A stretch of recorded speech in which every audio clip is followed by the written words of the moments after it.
예, 여러분 반갑습니다. 염지호입니다. 최영섭 박사님의 탄신 100주년 기념 심포지움에 이제 초대를 받았을 때 해야 되나 말아야 되나 고민을 많이 했었습니다. 사실 저는 과학기술 정책을 연구하면서 90년대 처음에 들어와서 리더십 연구도 할 때에 최영섭 장관님과 여러 차례 만나서 면담을 하고 인터뷰하고 이야기를 많이 들어서 이제 논문도 쓰고 그랬던 추억이 있어서 탄신 100주년에 그래도 의미 있게 해야 되겠다는 생각에 좀 요즘 이제 좀 쉬고 있는 게으른 편이지만은 이거를 좀 정리를 좀 해보자라고 해서 시작을 했습니다.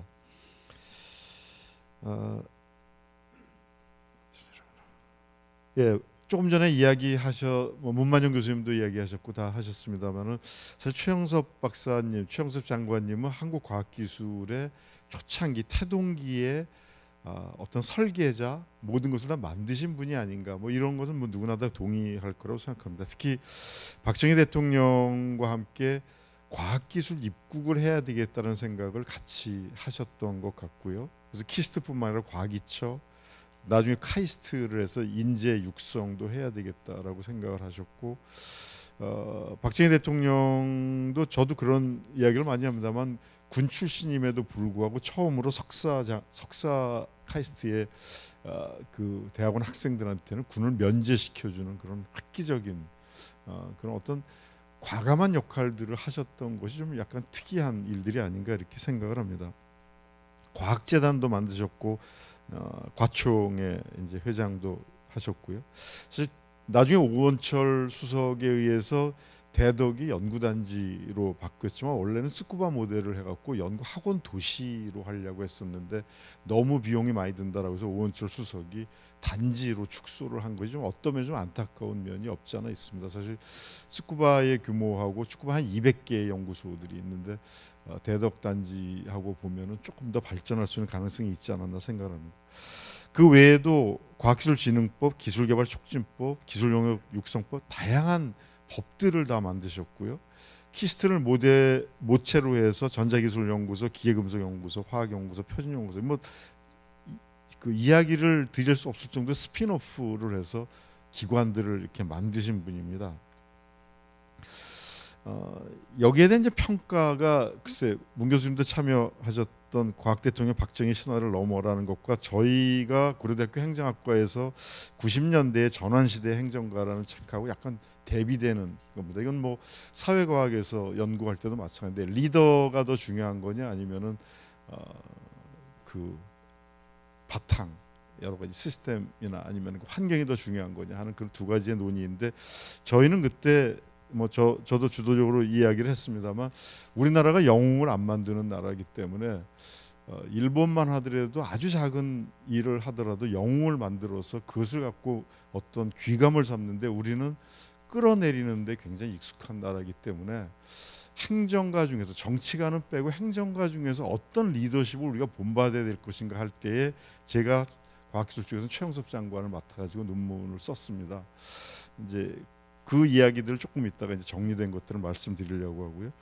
물론 과학기술계가 꼭 한 분이 또는 박정희 대통령이 다 했느냐라는 것에 대해서 김근배 교수나 여러분들이 그렇지 않다. 당시에도 아까도 이제 문만영 교수님 그런 얘기하셨습니다만은 요구가 있었기 때문에 그것을 반영을 했다라고 볼 수 있지만 그건 이제 방법론상에 저희가 앞으로도 계속 논란을 해야 될 일입니다만 저는 생각하기에 만약에 박정희 대통령이 없었고 만약에 최영섭 장관 같으신 리더가 없었다라면 그래도 됐을까? 이런 가정을 하게 됐을 때는 상당히 저는 회의적으로 생각합니다. 그래서 최영섭 장관님이 가졌던 리더십에 대한 것을 한번 정리를 하는 것이 필요하다라고 생각하는데 하나는 물론 우리나라가 그때 나라를 세우는 입국의 단계였기 때문에 그런 리더가 활약도 할 수 있었고 시대가 리더를 만든다라고 얘기한 것처럼 영웅이 나올 수도 있었습니다만 첫 번째는 굉장히 변혁적 리더십을 가지고 있었습니다. 저희가 리더십 연구를 할 때 트랜잭셔널 리더십하고 트랜스포메이셔널 리더십을 많이 얘기하는데, 트랜잭셔널한 것은 구성원들 간의 주고받는 관계에서 잘 효율적으로 리더의 역할을 하는 분이지만, 트랜스포메이셔널 리더는 구성원이나 환경이나 이런 것을 뛰어넘어서 콜럼버스의 계란을 깨는 콜럼버스와 같은 역할을 하시는 분들인데, 최영섭 장관님은 그런 분이셨다라고 생각을 합니다. 박정희 대통령은 당시에 아무도 건드릴 수 없는 막강한 권력을 가지고 있었던 분인데, 박 대통령한테 언제나 당당하게 건의를 하고 바꾸고 하는 그러한 것들을 하셨다는 것을 많이 이야기를 하셨습니다. 예를 들면은 키스트법이 처음 만들어졌을 때 최초로 우리가 뭐 7년 6개월 최장수 장관도 하셨지만, 최초로 소장이 되신 다음에 일본 출장 갔다가 와 보니까 국회에서 이미 키스트법이 통과가 됐는데, 거기에서 정부 예산이 지원이 되니까는 감사를 해야 된다라고 해서 이미 법이 통과가 됐다는 겁니다. 그랬을 때 최 장관님은 나 그만두겠다, 박정희 대통령이 찾아가서 이거 감사를 하면은 연구 못한다, 이거 바꿔달라라고 해서 역사적으로 최초로 법이 통과되었다가 발효가 돼서 실행이 되기 전에 개정한 유일한 법이라는 것을 아주 자랑스럽게 얘기를 하셨습니다. 그래서 그것을 감사를 받지 않는 걸로 했습니다.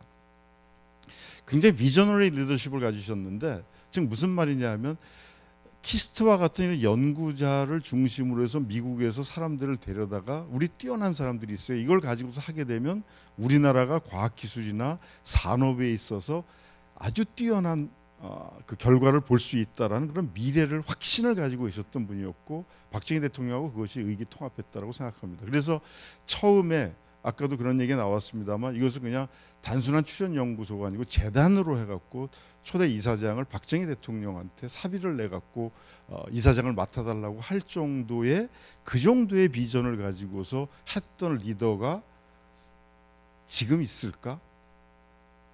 당시에 키스트 소장했을 때가 지금 보시면 알겠습니다만 46살이었는데 지금의 관료들 중에서 그런 역할을, 그런 이야기를 할 수 있는 사람들이 있을까?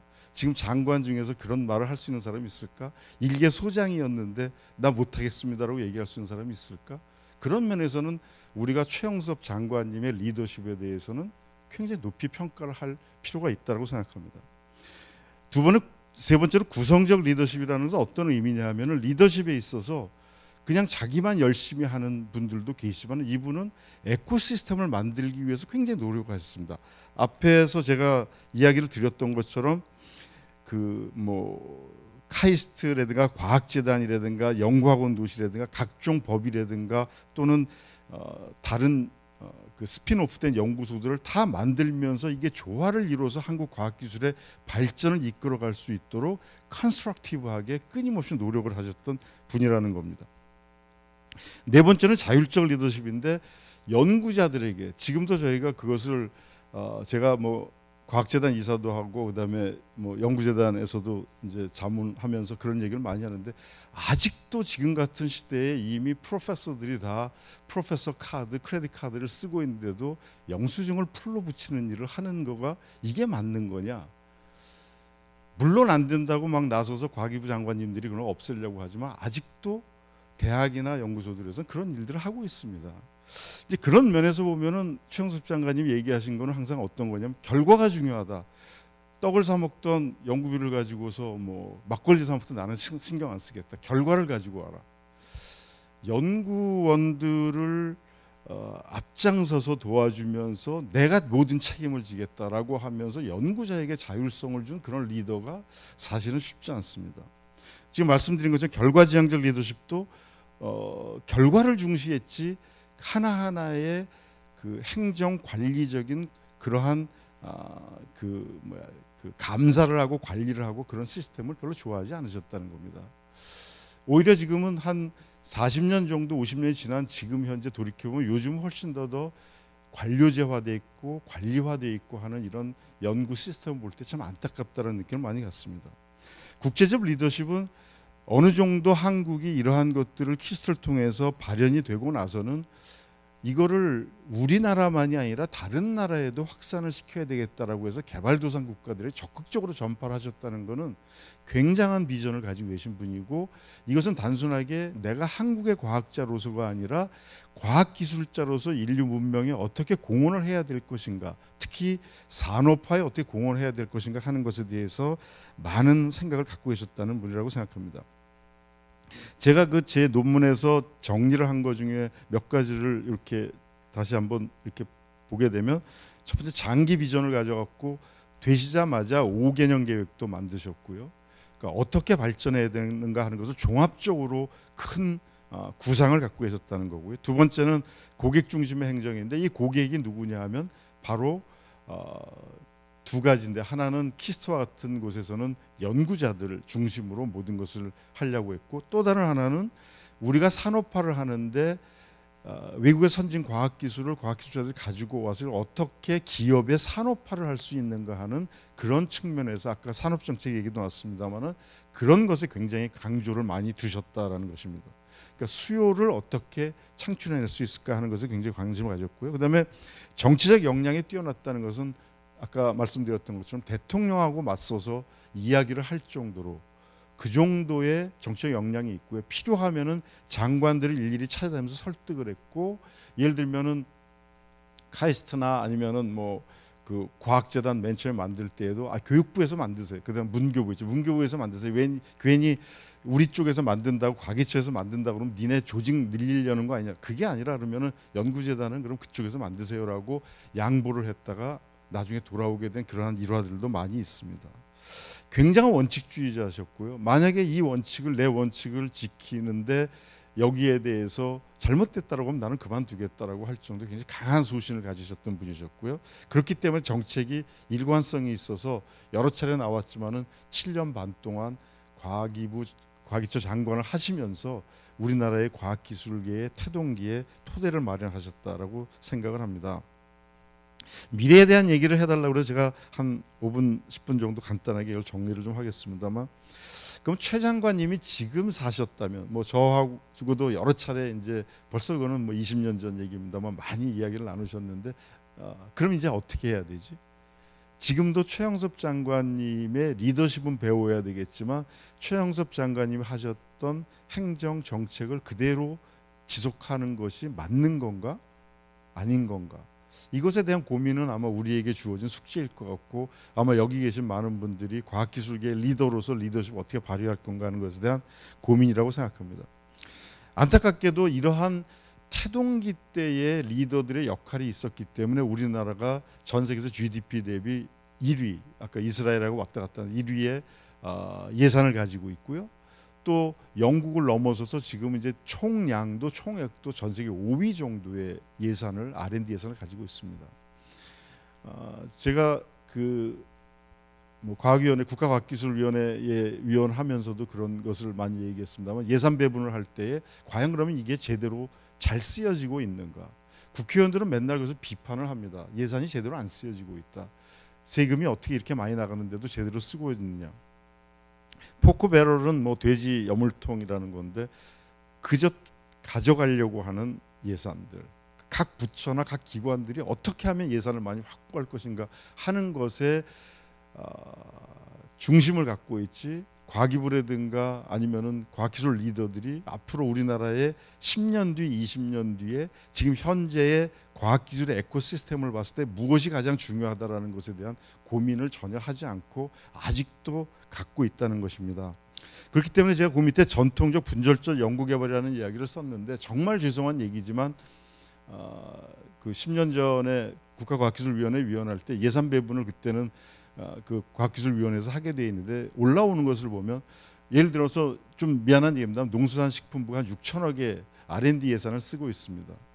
농진청에서 주로 많이 쓰고 있는데, 그 당시에도 그 구제역 문제가 많았기 때문에 구제역 한번 발생하게 되면, 인수 공통 전염병 같은 게 발생하게 되면은 막 다 살아있는 가축들을 파묻기 때문에, 병이 안 걸렸어도 사전 예방적으로 파묻기 때문에 3조의 뭐 피해를 봤다, 이런 것이 신문 기사에 많이 나오고 있는데, 인수 공통 전염병에 대해서 그럼 농수산부에서는 얼마나 많은 뭐 이제 조류 독감도 있고 뭐 여러 가지가 있어서 얼마나 많은 연구를 합니까라고 보면은 6천억의 연구개발비 중에서 한 30억 정도 하고 있습니다.